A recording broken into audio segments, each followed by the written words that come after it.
তাড়াতাড়ি বানাও, বেলা গড়িয়ে তো সন্ধে হতে গেল। দেখেছো তো একটা কাজ করছি তার মধ্যে এসে দেখো নুন হলুদ ছেড়ে মাংস এসেই ডিস্টার্ব শুরু করে দিচ্ছে। বানাও বানাও। আজকে বানাচ্ছি বাবার জন্য আর আমার জন্য ম্যাগি, স্পাইসি ম্যাগি। বাবা ঝাল খাবে তো? হ্যাঁ, আসো। বাবা তো একটু মিষ্টি মিষ্টি পছন্দ করে। এই যে ম্যাগি এখানে সেদ্ধ হয়ে গেছে, আর এইদিকে আমার কড়াইয়ে তেল গরম হয়ে গেছে। কড়াইয়ের তেলের মধ্যে আগে আমি এই যে ছোট ছোট 2-3 কোয়া রসুন দিলাম, গার্লিক, যদিও ওটা গার্লিক ফ্লেভারেই আছে তবু আমি দিয়ে দিলাম একটু।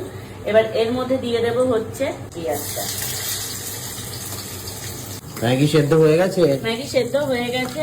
এই যে আমি একটু ঠান্ডা জলে এখন ধুয়ে নিচ্ছি, না হলে কি হয় ম্যাগিটা লেগে যায়, একদম লেগে যায় ম্যাগিটা কড়াইয়ের সাথে। যদি এই ঠান্ডা জলে একদম সুন্দর করে এরকম ধুয়ে না, ম্যাগি কখনো লাগবে না। এবার দিচ্ছি এই যে এর মধ্যে ক্যাপসিকাম গুলো, এই যে ক্যাপসিকাম দিয়ে দিলাম। ক্যাপসিকাম দিয়ে এরকম সুন্দর করে এখন ভাজা ভাজা ভাজা ভাজা করে নেবো।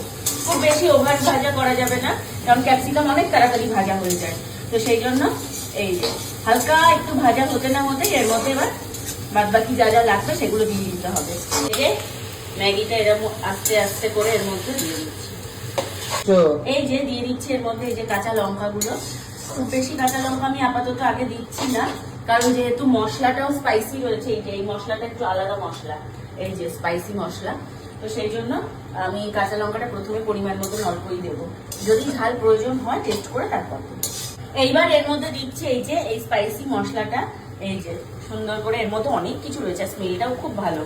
এই যে স্পাইসি মশলাটা দিয়ে দিলাম। স্পাইসি মশলাটা দিয়ে সুন্দর করে নাড়াচাড়া নাড়াচাড়া। আমি এতে শেজওয়ান সস দিতাম, চিলি সস দিতাম, কিন্তু আমার এই স্পাইসি মশলাটা দেখে কেমন সন্দেহজনক লাগলো যে যদি বেশি ঝাল হয়ে যায় আমি তো না হয় খেতে পারবো, যদি বাবা খেতে না পারে। তো সেই জন্য আমি আর ওইগুলো দিইনি। এতে শেজওয়ান সস দেওয়া যাবে, এতে chilli sauce, red chilli sauce যেটা সেটাও দেওয়া যাবে, কিন্তু আমি দিইনি। আমি শুধু এই মশলাটাই দিচ্ছি, শুধু একটু কাঁচা লঙ্কা দিচ্ছি। ম্যাগি হয়ে গেছে? ম্যাগি হয়ে গেছে, এই দেখো দেখতে ঠিক এরকম হয়েছে। আর দেখো একদম মানে কোথাও লাগেনি, একটুও লাগেনি কড়াইয়ে। অনেকেই বলো যেমন ভাত ভাজা করতে গেলে বা ম্যাগি করতে গেলে কড়াই লেগে যায়, দেখো এইভাবে করবে। আর একটু ম্যাগিটা ভালো করে জল দিয়ে, ঠান্ডা জল দিয়ে ধুয়ে নেবে, ম্যাগি কোনো সময় লাগবে না। এই দেখো কি সুন্দর ম্যাগিটা হয়ে গেছে। তো এর মধ্যে তোমরা চাইলে ধনেপাতাও দিতে পারো, আরো অনেক কিছু দিতে পারো। আমি যেহেতু একদম সিম্পল ভাবে করছি, বাট খেতে খুবই ভালো হয়েছে। আমি এই অবধি এটাকে ছেড়ে দেবো। ধনেপাতা আছে ঘরে, কিন্তু এখন আর না, এখন তাড়াহুড়া করে করছি, এখন আর দেবো না।